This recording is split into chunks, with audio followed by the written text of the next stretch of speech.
Does it represent a disuniting of America? In a way, it does not, because we always have contentious elections. Sometimes the Electoral College vote is very huge in favor of one candidate, but the popular vote is usually not substantially more than a 10% difference, and sometimes a lot less than that.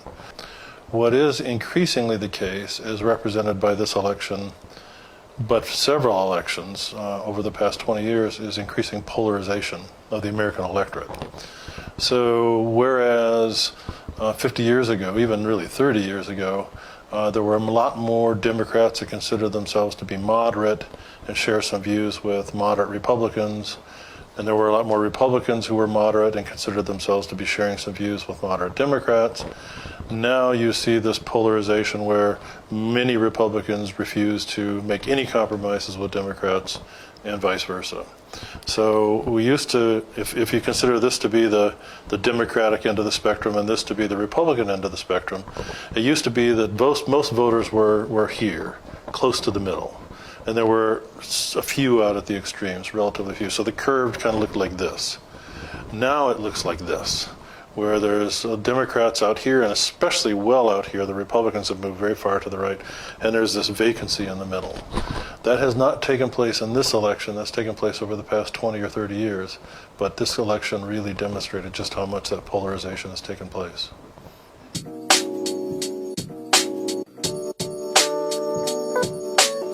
So first of all, not only did a lot of people not like Hillary, did not like Trump, but as you pointed out, a lot of people didn't like Hillary either. So we call that high negatives for both candidates. So there were quite a lot of people that were unhappy with both candidates. And the people that were undecided until right at the end almost completely went for Trump. So Hillary had about a 45% level of support, Trump had about a 42% level of support, and that fluctuated a little bit, but that difference of between 3 and 5% stayed pretty steady for quite some time, ever since really late August. But there was this clump of people that were undecided, and almost all of them decided to vote for Trump at the last minute. One logical explanation is the FBI letter that came out about 9 days before the election saying, we found new emails from Hillary Clinton, we're going to investigate them. And that just raised in many people's minds this feeling that, she's not entirely honest. And it's debatable whether she is or isn't, but the perception of the American public is she's not entirely honest. And so it may be that FBI letter that revealed that there were new emails to look at, that may have swayed the minds of some of those voters that were in the middle. The other factor that's going to be a little bit harder to figure out, but there's a lot of speculation about, and that is, we know this from public opinion surveys. If you called somebody up on the telephone and said, are you racist? They would say no.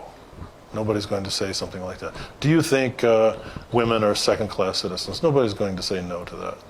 This is a phenomenon in public opinion polling and surveys it's portraying yourself the way you want to be perceived as opposed to what you really think. And we think that there were a number of Trump voters that just didn't want to say in public opinion polls, I'm going to vote for Trump. Because he had a lot of baggage. He had the comments he made about women, he had the comments he made about minorities, particularly Hispanics, to some degree also African Americans.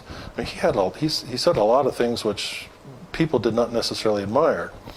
What's clear is that a lot of people, some people voted for him because he said those things, but some people voted for him in spite of the fact that he said those things. So they voted for him for other reasons, and they decided they were going to overlook what he said about women, what he said about Hispanics, and a whole host of other things that were perceived as quite negative. So there's apparently some percentage of the American electorate that thought, I don't want to reveal to pollsters that I plan to vote for Trump because I don't want people thinking I'm a racist or a sexist or something else. But in fact, they did vote for Trump.